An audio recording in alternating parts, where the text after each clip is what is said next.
Akkam jirtu kabajamtoota daawwattootaa fi hordoftoota Oromiyaa Freedom Media OFM irraa oduu isaa kana qabadhee dhiyaadheen jira. Oduu dubbisuun kan isin waliin turan Saadiyyaa Abdallaati. Na waliin tura. Jalqaba irratti oduu ijoo. Mootummaan Itiyoophiyaa qondaaltota waraana TPLF ji'oota lama dura maqaa juntaa jechuun adamsee qabaa ture himata adda kutuudhaan hiikuun beekameera. Marii siyaasa Oromoo guyyaa kaleessaa bakka muummichi ministeeraa Abiy Ahmed argametti gaggeeffame milkii malee xumurameera. Bulchiinsi yeroo naannoo Tigraay namoota naannicha jeeqan jedhaniif akka dawoo hin taane uummata akeekkachiiseera. Oduu biyya alaatiin lammiin Naayijeeriyaa intarneetaan doolaara miliyoona 11 hate US'tti hidhaan adabameera. Babal'ina oduutiin mootummaan Itiyoophiyaa qondaaltota waraana TPLF ji'oota lama dura maqaa juntaa jechuun adamsee qabaa ture himata adda kutuudhaan hiikuun beekameera. Miidiyaan mootummaa Abiy Ahmed EBC'n har'a akka gabaasetti qondaaltonni waraanaa olaanoon Tigraay 4 himata isaanii adda kutuudhaan hidhaarraa bahaniiru jechuun ibseera. Waan nama ajaa'ibu ammoo EBC'n afaanuma oduu shimbirtuu jedhee hidhamuu qondaaltota kanneenii himaa tureen turtii ji'a lamaa booda himanni isaanii adda citeera jedhee gabaasuu isaatti qondaaltonni waraana Tigraay guyyaa har'aa hiikaman kunniin Meejor Jeneraal Muhammad Liishaa, Birgaader Jeneraal Mulgeetaa Baahiree, Kolonel Gabra Gizaabiheer Gabra Mikaa'el, Kolonel Gabrahaad Haayiluuti. Yeroo hooggantoonni Oromoo qabsoo nagaatti amanan seera ala hidhamuu isaanii mormuun lagannaa nyaataa guyyaa 21ffaa irra jiranii fi gariin isaanii gaggabuun yaala dhorgaman kanatti mootummaan tarkaanfii akkasii fudhachuun tuffii guddaa uummata Oromoo irraa qabu agarsiisa jechuudhaan taajjabdoonni dubbataniiru. Gama biraatiin lolli Tigraay keessatti adeemaa jiru hammaachuu fi dhiibbaan biyyoota alaa itti cimuun hiikamuun qondaaltota juntaa jedhamanii hidhamanii turan kanaaf sababa ta'uu danda'a jedhameera. Dabalataan muddamni Sudaanii fi Itiyoophiyaa itti fufeera. Sudaan guyyaa har'aa ambaasaaddara isii Finfinnee irraa baastee jiraachuun beekameera. Itiyoophiyaatti ambaasaaddara biyya Sudaan kan ta'an ambaasaaddar Jamal Al-Sheikh dippiloomaatota embaasii Sudaan biroo wajjin Finfinnee gadi lakkisanii gara Kaartum akka deeman beekuun danda'ameera. Guyyoota lamaan kana Sudaan fuula isii gara kibba bahaatti naannefattee weerara itti fufte.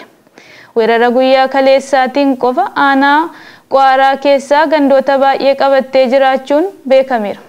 Haalli sochii siyaasaa, dippiloomaasii fi waraana Sudaan yeroo ammaa taasisaa jirtu kun biyyoonni lamaan gara lola guddaatti seenuu malu yaaddoo jedhu uumeera. Oduu keenya itti aanuun mariin siyaasa Oromoo kaleessa bakka muummichi ministeeraa Abiy Ahmed argametti gaggeeffame milkii malee xumurameera. Akka odeessi OFM gahee ibsutti walgahii guraandhala 16/2021 waajjira badhaadhinaa Oromiyaatti akka lakkoofsa sa'a biyyaatti ganama sa'a 3 eegalee hanga sa'a 6tti gaggeeffameera.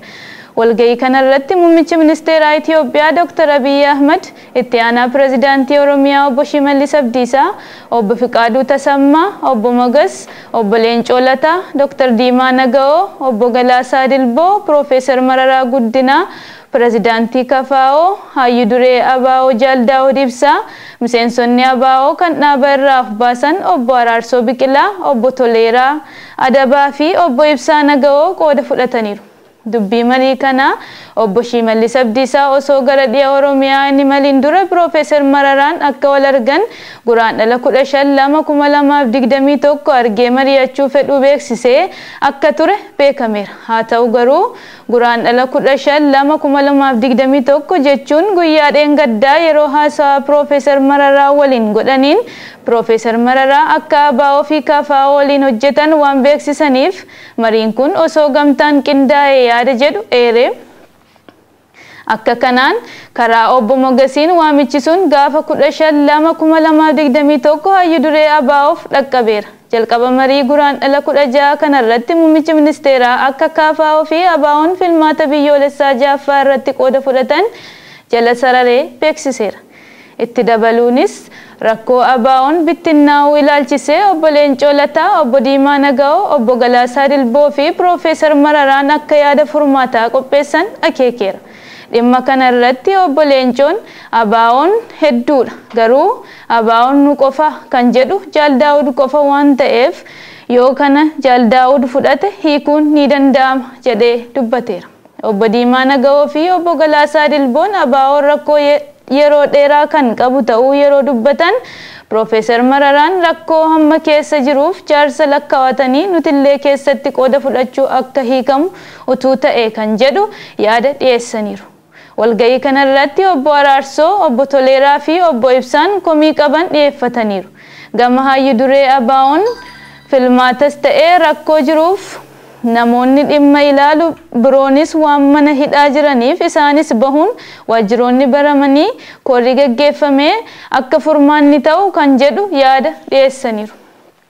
Gama obbo Araarsoo faatiinis jaarsummaan akka hin hojjenne himaniiru. Kanaaf jarri duraa afran jechuun obbo Leencoo, obbo Diimaa, obbo Galaasaa fi Profeesar Mararaan akka yaada furmaataa dhiyeessaniin akkuma jalqabaati jechuun yaada isaa guduunfeera.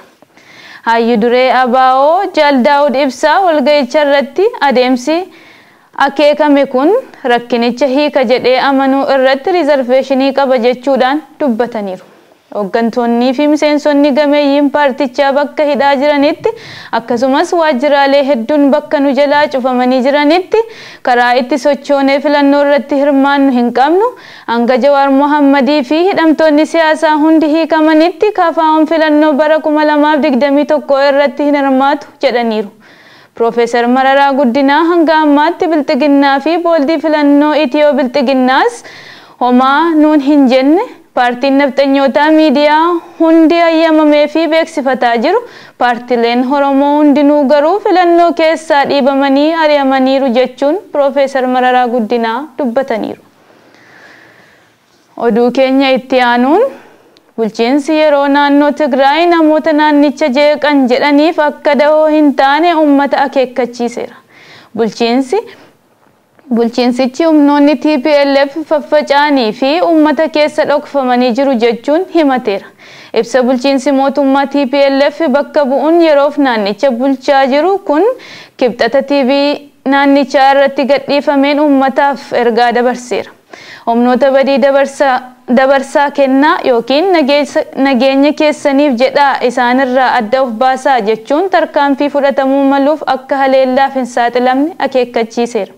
Humnoonni badii gandootaa fi magaalota Tigraay keessa nagaa hawaasaa diiguun jeequmsa hamaatti geggeessuuf hojjetaa akka jiran mirkanaa'eera jechuun himameera. Mootummaan federaalaa ergaa humnoonni TPLF buufata waraanaa federaalaa Izii kaabaa haleelanii booda opereeshinii waraanaa geggeesseen torban 3 keessatti Maqalee to'ateera. Ergasii qondaaltonni gameeyyiin dhaaba TPLF gariin yoo to'ataman gariin ajjeefamaniiru. Ta'us ammallee dura ta'an dhaabbatichaa fi kan ammallee hin to'atamne isaan ta'uu isaanii qaama walabaarraa mirkaneeffatamuu baatullee Dabratsiyoon Gabra Mikaa'el fi obbo Geetaachoo Raddaa yeroo adda addaatti ergaa miidiyaa dhaabaa TPLFitti hidhata qabu irratti dabarsaniin lolli itti fufuu dubbataniiru. Akka gabaasaaleen jedhanitti ammallee darbee waraana federaalaa fi humnoota TPLF jidduu walitti bu'iinsi jiraachuun beekameera. Bulchiinsi yeroo naannichaa ibsa baaseen lammiilee yeroo labsii mudamaa itti socho'uu danda'amu akka kabajaniif gaafateera. Yeroo ammaa ganama sa'aatii 12 duraa fi galgala sa'aatii 12 booda socho'uun hin danda'amu. Bulchiinsi yeroo Tigraay Dr. Muluu Naggaan hoogganamu nagaa buusuuf bu'uuraalee misoomaa ijaaruu fi mirga siyaasaa uummata Tigraay akka kabajamu dalagaa jiraachuu ibsuun uummanni akka isaan deeggaru waamicha dabarseera. Akka gabaasonni jedhanitti mootummaan jiddugala qondaaltota ofii muuduun dhalattoonni Tigraay mufachiiseera. Qondaaltonni kun ergaa bulchiinsonni duraanii naannichaa aangoorraa kaafamanii booda kan bakka bu'anidha jedhameera. Torban darbe gareen nagaa abbootii amantaa fi atileet Hayilee Gabrasillaasee of keessatti qabate gara Maqaleetti yoo imalu mormiin isaa mudateera. Akka jiraattonni maddeen hospitaalaa ibsanitti mormii kana yoo xiqqaate namoonni 8 bakkeewwan naannichaa garaagaraatti ajjeefamaniiru. Lolli naannoo Tigraay keessaa erga eegalee as deeggarsi namoomaa qooda Eertiraa dhimma baqattoota Eertiraa lammiilee Sudaanitti baqatan ajjeechaa dirqamaan gudeeduu fi himannaawwan garaagaraan dhiyaatan ijoo dubbii miidiyaalee ta'aniiru. Paartileen mormituun Tigraay kana dura ibsa waloo baasaniin lammiilee nagaa miidhamuu fi waraanni Eertiraa Tigraay keessa jiran jechuun akka ba'u gaafataniiru. Gareen mirga namoomaaf falmu Human Rights Watch immoo waraanni federaalaa magaalotatti dhukaasaa ture jechuun himateera. Qondaaltonni federaalaa kana balaaleffatu. Waraanni Eertiraa Itoophiyaa seenuu irratti mootummaan federaalaa haalus bulchitoonni naannichaa jiraachuu isaanii ibsuu fi sababa itti seenan ibsaa turuun isaanii ni yaadatama. Tajaajiloonni kominikeeshinii naannichaa keessatti guutummaatti waan hin jiraanneef yeroo dheeraaf waan lafarra jiru baruun rakkisaa ta'eera. Dabalataan Tigraay keessatti lolli jabaatee itti fufeera. Akka maddeen mootummaa Itoophiyaa keessa jiran irraa dhagahamaa jirutti guyyoota 10 qofa keessatti lola guddaa 23 taasifame jedhameera. Lola kana keessatti loltoonni 10,000 lakkaa'aman dhumuu fi booji'amuun himameera. Gama biraatiin bulchiinsi Koree yeroo Tigraay Dr. Muluu Naggaatiin hoogganamu magaalota keessatti sadarkaa sochii gochuu dadhabuu irra gahuu isaa miseensonni Koree kanaa himaniiru. Guyyoota muraasa asitti waraanni qarqara magaalaa Maqaleetti taasifamaa jiru yaaddoo guddaa uumeeras jedhameera. Sababa kanaaf Dr. Muluu Naggaa dabalatee miseensonni Koree kanaa muraasni Maqalee hoteela Pilaaneet taa'aa turan yeroo ammaa teessoo isaanii gara Finfinneetti jijjiiruun beekameera. Guyyaa kaleessaa TMH irratti miseensi KHR TPLF lola tibbana kanaan injifannoo guddaa arganneerra kan jedhe obbo Geetaachoo Raddaa gama mootummaa Itoophiyaa irraa hanga ammaa ibsi dhaga'ame kan hin jirre ta'uun beekameera. Oduu biyya alaatiin lammiin Naayijeeriyaa intarneetaan doolaara miliyoona 11 hate US'tti hidhaan adabameera. Manni murtii US lammii Naayijeeriyaa daldala intarneetaa geggeessu namoota irraa doolaara miliyoona 11 hate irratti hidhaa waggaa 10 murteesseera. Obiin Waanaa Okeke maqaa Invictus Obii jedhamuun beekamu dhaabbilee Naayijeeriyaa keessa jiran fayyadamuun namoota bulchiinsa USA Virginia keessa jiran gowwoomsuun hataa tureera. Dhaabbanni isaa Invictus Group jedhamu iimeelii odeeffannoo namaa hatu erguun bara 2015 fi 2019 jidduutti maallaqa isaanii hataa ture. Yeroo tokkotti nama daldala Afrikaa ganna 30 gad keessaa tokko jedhamuun Forbes kaajajamee ture.